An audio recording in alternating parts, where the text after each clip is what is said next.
favor, primer libro de Samuel, capítulo 7, versículo número 2. Primer libro de Samuel, capítulo número 7, versículo número 2.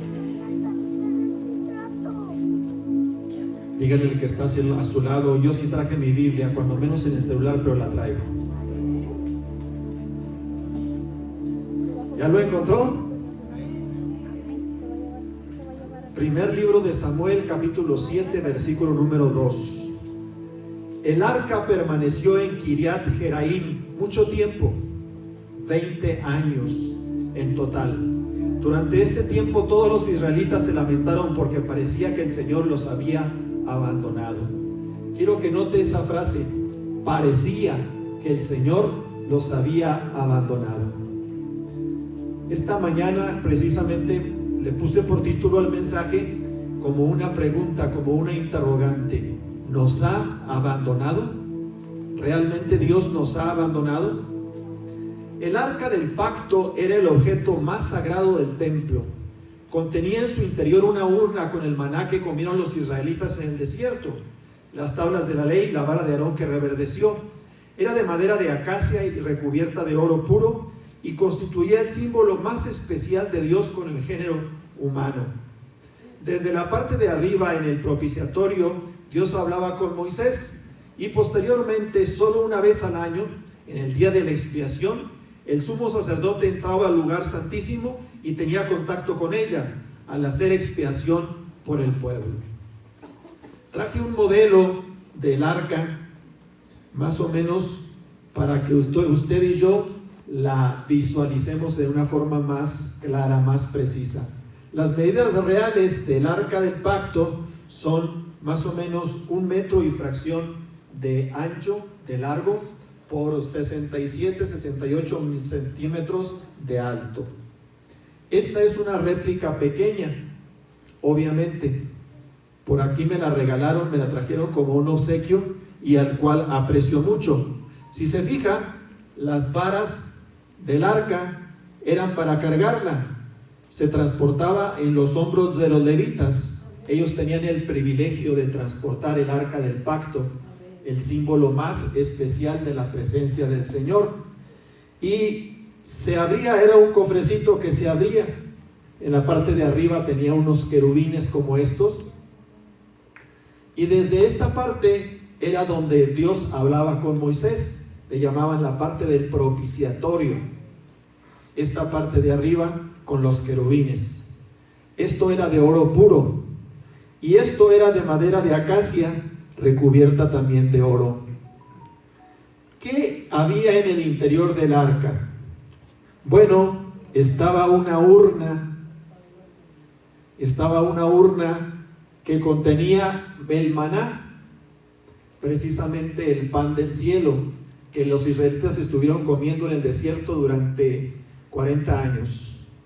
Y este maná no se hacía malo, por supuesto, sino se conservaba perfectamente.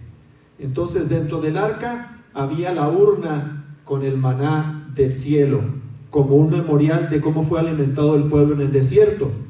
Y luego estaba la vara de Aarón que reverdeció, en aquella muestra del poder de Dios sobre Aarón y su familia, en detrimento de los demás sacerdotes o descendientes de sacerdotes que querían usurpar su función. Entonces la vara de Aarón que reverdeció estaba en el arca del pacto también. Y algo de lo más importante que había dentro del arca eran las 2 tablas de la ley. 2 tablas de la ley que contenían los 10 mandamientos. Aquí está una y aquí está la otra. Si se fija, entonces, eran poquitos elementos los que contenía el arca del pacto. Era el símbolo más especial, más sagrado, más único, más notable que tenía el pueblo de Israel, y que estaba en el lugar más especial del templo, llamado el lugar santísimo, que había una cortina inmensa que dividía el lugar santo del lugar santísimo. La gente, los sacerdotes, podían entrar al lugar santo, pero no podían entrar al lugar santísimo. El lugar santísimo solamente el sumo sacerdote una vez al año podía entrar y ministrar delante de él.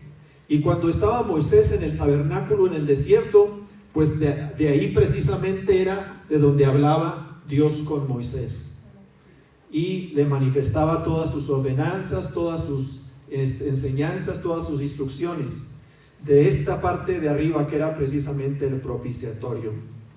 Bueno, pues resulta que esta arca del pacto la utilizaron como un amuleto de la buena suerte. Tenían guerra los israelitas con los filisteos, iban perdiendo, de hecho perdían la guerra, y se les ocurrió que traer el arca del pacto a el lugar de la batalla les iba a dar poder para vencer, como si fuera un amuleto de la buena suerte. Entonces lo que hicieron mandaron por ella, estaba en Silo, y la trajeron al campo de batalla. Cuando llegó el arca del pacto, los israelitas gritaron con estruendo, con grande estruendo, y se alegraron muchísimo porque supuestamente con el arca del pacto en el campamento eran invencibles. Los filisteos se dieron cuenta de esto y se dijeron unos a otros: ¿cómo podremos ganarles a ellos? Ahora tienen el arca del pacto. El Dios poderoso que derrotó a los egipcios ahora está con ellos. ¿Cómo podremos ganarle? Esfuércense para que no tengamos que servirles a ellos como ellos nos han servido a nosotros. Resulta entonces que en esa batalla decisiva mataron miles de israelitas, y el arca del pacto, así tan sagrada, tan especial como es, fue llevada precisamente a la nación filistea, y estuvo en la nación filistea durante 7 meses. Al principio la colocaron en el templo de sus dioses, y resulta que a sus dioses los hacía que se inclinaran delante de ella, y empezó a haber plaga de tumores, de ratones, de mucha mortandad entre los filisteos. Duró 7 meses, la pasaban de una ciudad a otra y de otra ciudad a la otra, y resulta que durante 7 meses estuvo el arca del pacto en territorio filisteo.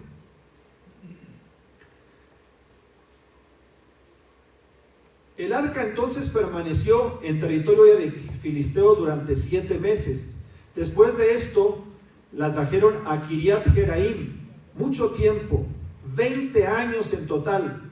Durante todo este tiempo los israelitas se lamentaron porque parecía que el Señor los había abandonado. Fíjese, ya cuando regresa el arca del pacto, la colocan en una casa. El dueño de la casa se llamaba Abinadab y fue puesta al cuidado de Eleazar. 7 meses permaneció entonces el arca sagrada en territorio filisteo. Ocasionó trastornos, muertes y un juicio devastador sobre los enemigos de los israelitas. Cuando la regresaron, terminó en Kiriat Jearim, en la casa de Abinadab, al cuidado de Eleazar, su hijo. Ahí permaneció 20 años, pero los hijos de Israel se lamentaban y sentían que Dios los había abandonado. Aún a pesar de que ya tenían el arca del pacto nuevamente con ellos se sentían abandonados. Se sentían como si Dios los hubiese abandonado. Fíjense qué interesante para nosotros la enseñanza. Podemos tener los símbolos, podemos tener los objetos sagrados, podemos asistir al templo y recibir la administración, la oración, pero aún así podemos estar lejos de Dios y podernos sentirnos abandonados. Así se sentían los israelitas, abandonados durante este largo periodo de tiempo que fueron 20 años. Fíjense qué interesante. 3 meses duró el arca en la casa de Obed Edom, el geteo, y Dios lo bendijo a raudales. Y aquí en la casa de Abinadab duró 20 años y no provocó ninguna bendición. Es que no es un amuleto lo que te puede dar bendición, no es un objeto sagrado, no es un agua bendita, no es una unción con aceite sagrado.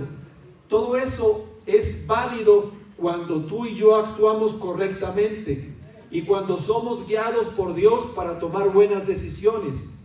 El pueblo creía que solamente por tener el arca, por eso iba a ser bendecido, pero realmente mientras ellos no hicieran lo correcto, mientras ellos no hicieran lo recto delante de la presencia de Dios, no iba a haber bendición, no iba a haber presencia de Dios en sus vidas, en sus familias. Entonces eso hay que tenerlo claro.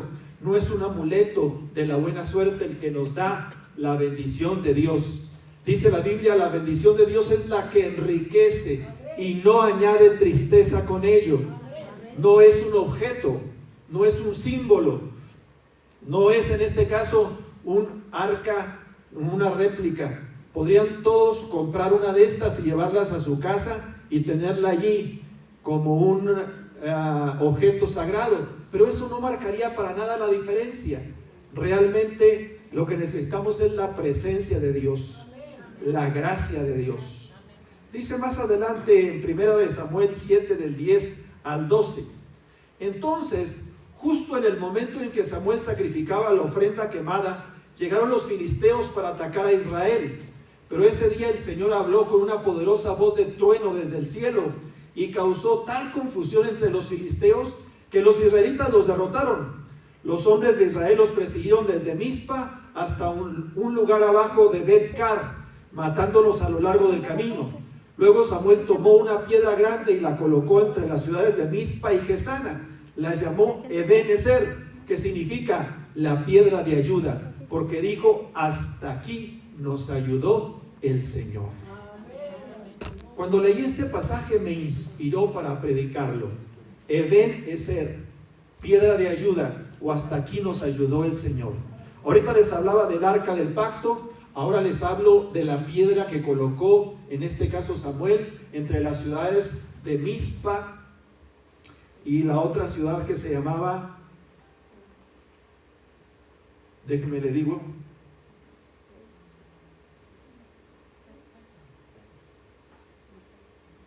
Gesén.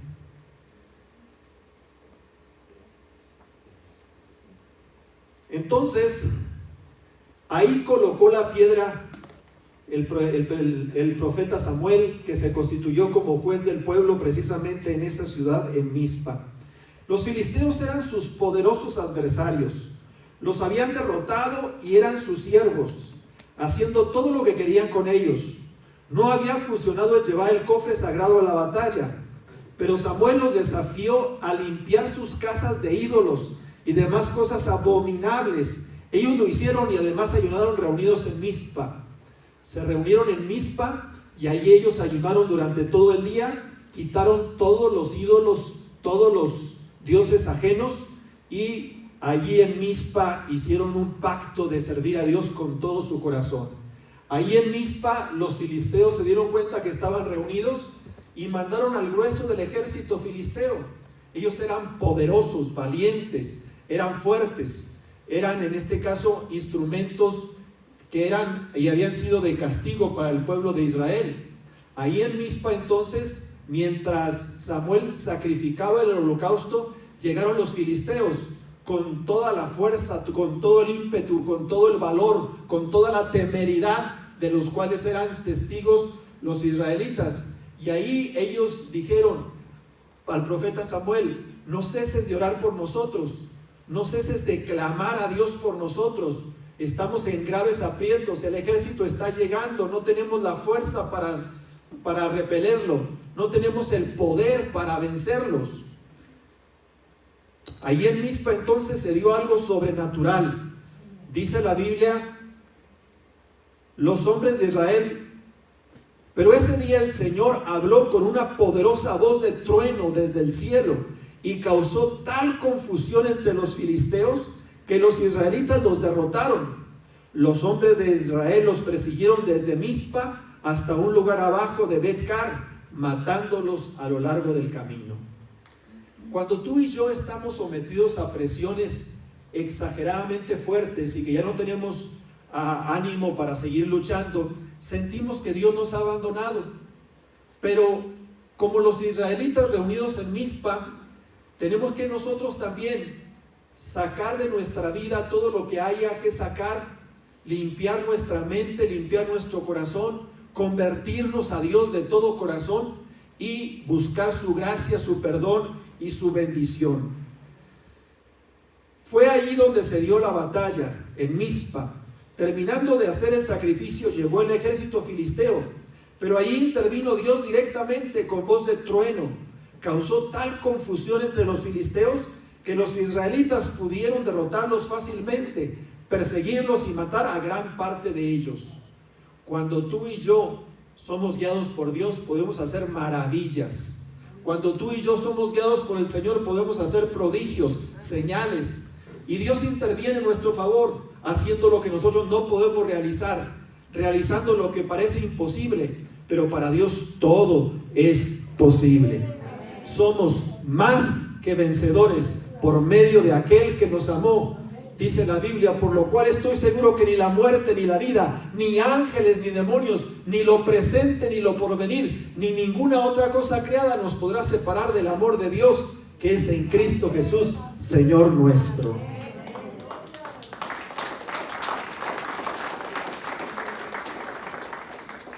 Parece que Dios se olvida de nosotros, que ya no estamos más en sus planes y propósitos, que nuestros problemas no tienen salida. Sentimos que Dios nos ha abandonado, pero con voz tronante interviene y en un instante hace lo que no hemos logrado nosotros por años. Sus palabras, además de ser reconfortantes, son desafiantes. Clama a mí y yo te responderé y te enseñaré cosas grandes y ocultas que tú no conoces. ¿Quién se ha sentido en alguna ocasión abandonado por Dios? Fíjese que en este proceso que estoy viviendo ya van varios meses y no veo la luz al final del túnel. Estoy cambiando de tratamiento, me dan otro tratamiento y sigo igual, a veces peor. Y me siento desesperado. En momentos no sé qué hacer, en momentos no sé qué realizar, a quién acudir. Pero lo cierto es que tenemos un Dios grande, un Dios hacedor de maravillas, un Dios que puede hacer lo que nosotros no podamos hacer, y mi confianza está en Él, de que Él me sacará del hoyo, de que Él, como dice la Biblia, oyó mi clamor, me puso mis pies sobre la roca y enderezó mis pasos. El Señor oyó mi oración, oyó mi clamor, me sacó del pozo de la desesperación, puso mis pies sobre la roca y enderezó mis pasos.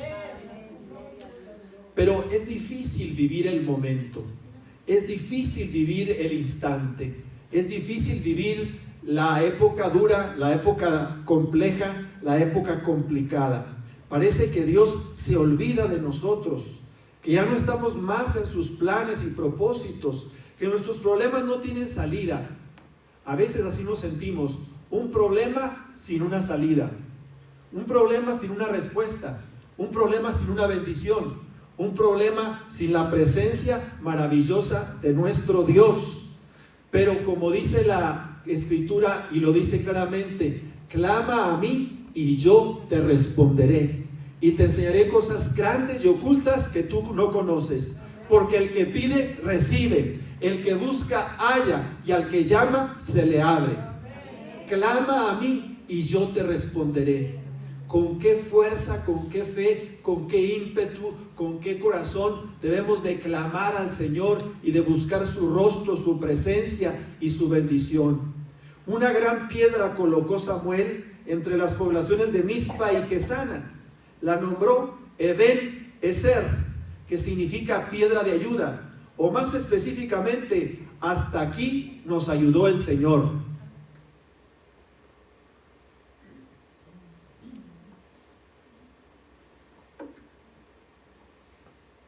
En las crisis y problemas de la vida necesitamos recordar que no estamos solos, que aunque parece que Dios nos ha abandonado, Él sobrenaturalmente se hace presente.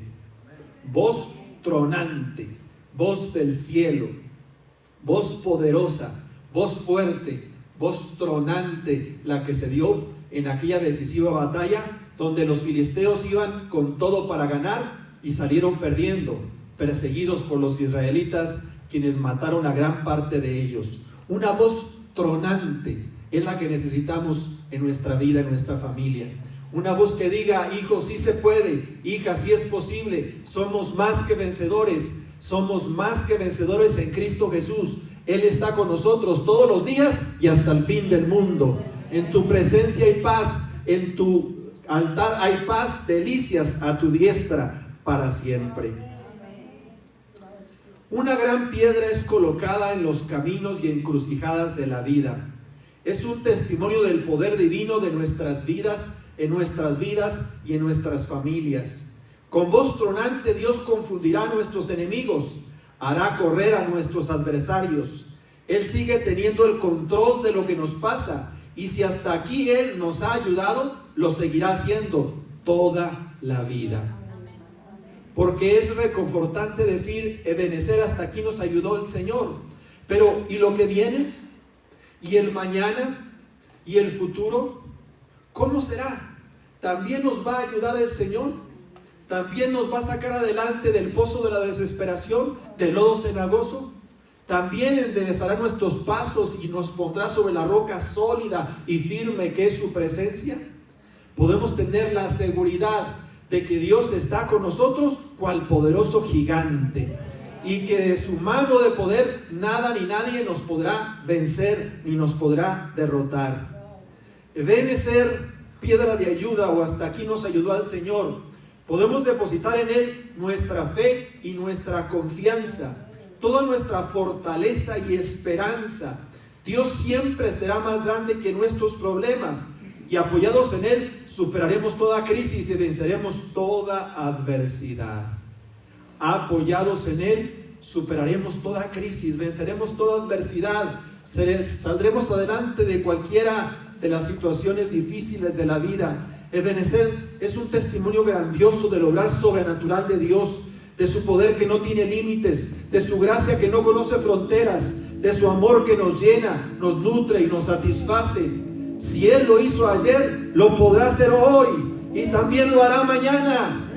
Deposita por completo tus cargas y ansiedades, tus problemas y adversidades, porque hasta aquí nos ayudó el Señor. Hasta aquí nos ayudó el Señor. Hasta aquí nos ayudó el Señor. Y hasta aquí nos ayudará, pero nos ayudará más allá. En el mañana Dios estará con nosotros. En el mañana sentiremos su fuerza, su fortaleza. El arca del pacto está en casa. El arca del pacto, el símbolo más especial de la bendición de Dios, está en casa. Y no porque tengamos un objeto como este, réplica del sagrado, sino porque tenemos la bendición de que el arca, el símbolo de la presencia de Dios, está en casa. Ahora ha llegado, ahora está con nosotros, ahora su fuerza, su fortaleza, su ayuda, su socorro. Dice la Biblia: hubiera yo desmayado si no creyera que vería la bondad del Señor en la tierra de los vivientes. Sí, esfuérzate en Él, esfuérzate en tu corazón, porque Él tiene el recurso que tanto te hace falta. Ebenezer entonces es un testimonio grandioso del obrar sobrenatural de Dios, de su poder que no tiene límites, de su gracia que no conoce fronteras, de su amor que nos llena, nos nutre y nos satisface. Si Él lo hizo ayer, lo podrá hacer hoy y también lo hará mañana.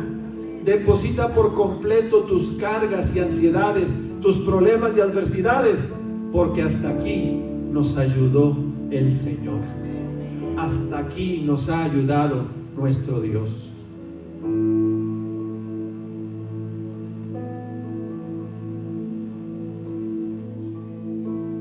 Hay veces que no sentimos lo duro, sino lo tupido. Nos sentimos abandonados por Dios, y aunque el arca estaba en medio del pueblo, las cosas no cambiaban. Y nos pasa algo parecido. Acudimos al templo, pero parece que no pasa nada. Sin embargo, Dios interviene y se hace presente. Destruirá a nuestros enemigos, con voz tronante intervendrá y hará lo que hasta ahora ha sido imposible realizar. Con voz tronante intervendrá y hará lo que hasta ahora no hemos podido realizar. hará lo que hasta ahora parece imposible, hará lo que hasta ahora parece un sueño o parece algo. Para mí, volver a la normalidad es un sueño. Volver a estar tranquilo, volver a estar sin ansiedad, para mí es un sueño. Pero lo voy a conseguir en el nombre del Señor. Y también para ti puede ser un sueño tu problema, tu necesidad, tu enfermedad, tu crisis, tu situación marital, familiar. Puede ser un sueño regresar a la normalidad. Puede ser un sueño regresar a lo cotidiano, a lo común. Cantábamos ahorita que todo es posible y que clamamos al Dios de María, clamamos al Dios de David, clamamos al Dios de Jacob, y ese Dios es el mismo ayer, hoy y por los siglos, y ese es el mismo que tiene el control, y es el mismo que no ha perdido una batalla y no perderá la tuya ni la mía, sino que entremos adelante venciendo cualquier adversidad y cualquier problema. Hay veces entonces que no sentimos lo duro, sino lo tupido. Nos sentimos abandonados por Dios. ¿Cuántos de ustedes se sienten abandonados por Dios? Yo de repente me siento abandonado por Él. Me siento que ya no puedo más. Me siento que ya no sé ni qué hacer, ni cómo obrar, ni qué decir, ni qué actuar. He sentido el cariño, el calor de la congregación. He sentido el amor de muchos de ustedes. Pero aún así, de repente me preguntan ¿cómo está? Quisiera decir, estoy bien, pero realmente no estoy bien. Sin embargo, voy a estar bien con el favor de Dios. Voy a estar bien. Y entonces sí voy a poder decirle con una sonrisa de oreja a oreja, Dios me ha dado la victoria. Dios me ha dado el triunfo. Dios me ha dado la bendición. Dios me ha dado la respuesta. Porque clamé a Él y Él me respondió y me enseñó cosas grandes y ocultas que no conocía. Clamamos al Dios de Jacob, clamamos al Dios de María, clamamos al Dios de David. Dios no nos ha abandonado. Dios está con nosotros cual poderoso gigante. Dios está con nosotros cual poderoso gigante y nos mantiene, nos sostiene, nos da de su gracia, nos da de su bendición.